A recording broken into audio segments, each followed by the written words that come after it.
Harry's Wife, part 69.4, Entitlement. You should pay. We as narcissists operate with a huge sense of entitlement. We basically do what we require to achieve the prime aims. Some of our kind don't know this. That amounts to the majority. They don't know that the things that they do are about controlling people, drawing fuel, gaining the character traits and the residual benefits. A very small number of our kind know that's precisely why we do everything. All of the things that we engage in are to achieve those prime aims. And we either know that that's why we do it, or we don't. We have to have certain drivers to ensure that we behave in a particular way to secure those things. That we're motivated, because if we're not, we won't do it, and therefore the narcissism has failed. And part of the driver to obtain those prime aims is, of course, operating with a sense of entitlement. Sometimes this is very much in your face and blatant and overt. An individual that walks over and takes something from you without being asked. The individual that just invites himself into your house and says, "You're going to make something to eat then." The individual who turns up at whatever time suits them. In other instances, the sense of entitlement operates more in a more subtle fashion. So, for example, the individual does something, and when questioned, they'll always have an explanation. So they may not just do it, they do it with a reason. Why are you taking an extra bottle of champagne? Well, I've worked really hard this year, so it's the least that I should receive. It's done from a sense of entitlement, a belief that there should be special treatment. Some narcissists just do it without any thought as to a justification, an explanation, or an excuse. Other narcissists, for instance mid-range, will proffer that where challenged. But what is behind these actions that cause us to transgress the boundaries and never recognise them? What is it that causes us to go where we choose, stay out for as long as we want to, fraternise with whosoever we please, to take the things that we want, to ignore the things that we prefer to ignore? Our sense of entitlement. Whether it comes to ordering you around, whether it is the fact that we message you over and over again, the fact that we can't keep our money and don't spend it on you, the fact that we take people for granted, freeloading from them, stealing, the fact that we might move to a very swift encounter to get you into bed on the first date, or move in with you at the drop of a hat, or get you to move in with us. It might be where we seek to get you pregnant, or become pregnant quickly. Always requiring an immediate response to the things that we do, stealing credit of other people, expecting perfection with all of those around us, picking you up and putting you down by engaging in a shelving dynamic, being self-absorbed, completely preoccupied with our own lives. These and other manifestations all are part of this sense of entitlement. And it comes as no surprise, of course, that Harry's Wife operates with a rampant sense of entitlement. And we go to the Express online that gives us an example of this sense of entitlement and the response to the threat to that sense of entitlement, which of course is a threat to control. As always, I leave it up to you to determine the veracity of the material. I provide you with the analysis. And an article by Claire Anderson announces, "Prince Harry and Harry's wife astonished and upset Canadians wouldn't pay for their security." Well, first of all, yes, Canada, why weren't you doing this? Come on, you're meant to be the nice people of the world, aren't you? Unassuming, unobtrusive, a nation of empaths, surely. Letting people get on with what they want to do, always being pleasant and polite and seeking to accommodate. Taking in all of those refugees from Gilead in The Handmaid's Tale, or perhaps more accurately, The Handmaid's Snail, and given how slow-paced that all was. But that's for another discussion on another day. Even the Canadians drew a line in the ground and said, we're not paying for your security. The article explains as follows. Prince Harry and Harry's wife were upset and astonished when they learned that Canadians were not willing to foot the bill for their security. Prince Harry and Harry's wife stepped down in March 2020 to embark on a private life. Really? You wouldn't have noticed this, would you? Away from royal duties and become financially independent by becoming dependent on leveraging their titles and their contacts. But the Duke and Duchess of Sussex were astonished that they had to pay their own security bill. Who would think that you'd have to do that?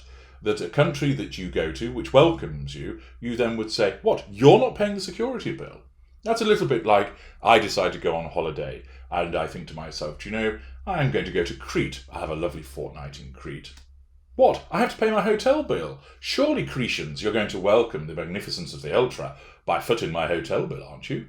Because that's, in effect, what Harry's wife expected to be paid for. And that comes with a sense of entitlement, an absence of emotional empathy, a lack of accountability for the behaviours. In the Channel 5 documentary, Harry's Wife at 50, The Climb to Power, royal expert Tom Quinn discussed that Harry and Harry's wife did not expect to pay for their security and repay for the Frogmore Cottage refurbishment. I think that's a typo, or unless somebody at the Express is having a good laugh at her age by referring to 50 rather than 40. Anyway, that's besides the point. Not expecting to pay for their security demonstrates a sense of entitlement. From Harry's wife, driven by her narcissism. From Harry, he of course has narcissistic traits also, and in the slipstream of his wife's behaviour, his narcissistic traits have come to the fore, so that he also expects that it ought to be paid for. Of course, for him, having lived in the rarefied atmosphere of the British royal family, there's a degree of expectancy that somebody caters for the security, and given the fact that he's not particularly bright, it would probably come as a surprise that, whoa, actually, I have to pay for things, do I?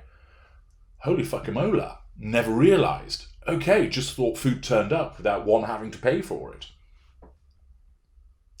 Mr. Quinn said, when they went to Canada, they discovered the Canadians didn't want to pay for their security, and the Duchy of Lancaster didn't want to pay while they were there.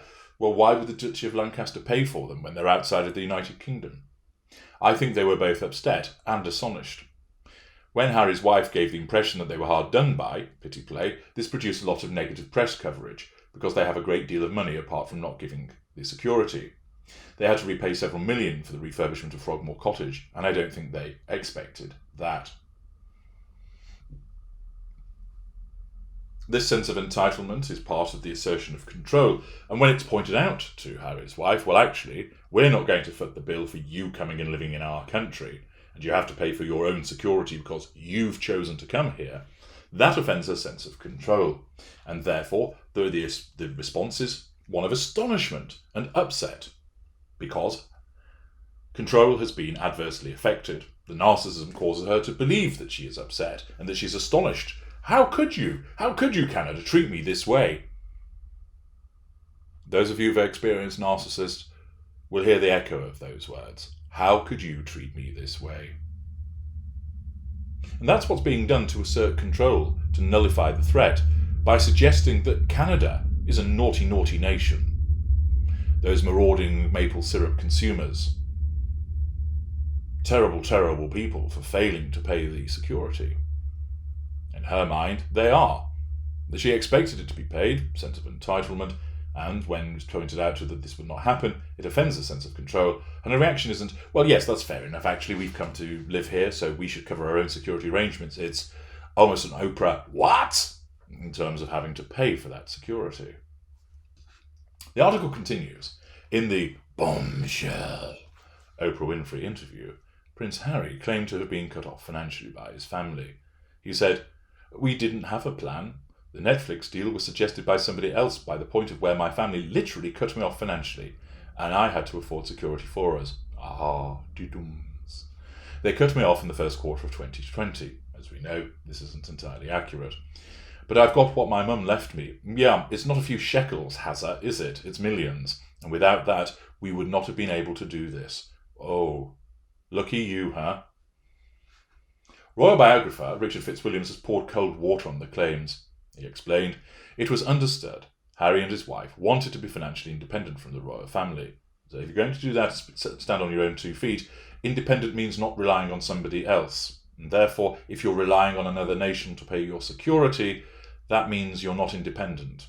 So if you've expressed a desire to be independent, you can't get the handouts, the freebies, or be a freeloader. But of course, a narcissist will. Not only will the narcissist expect that to be covered, but they will engage in the hypocrisy of saying, we're independent, but so long as you pay the bill." Speaking to express.co.uk, Mr. Fitzwilliams said the secret wedding, well, it wasn't a real wedding. "I was very surprised that Harry implied the reason they had taken the Netflix and Spotify deals were because they had been cut off financially. I always understood that they wished to make their own way financially, and I always thought they wanted to be completely self-sufficient, and this is part of a media drive. And again, that's typical of the appearance of the narcissist in terms of, I want to be this, so long as it's easy for me to do. I will be financially independent, so long as everything else is paid for. And in my world, I'm then financially independent.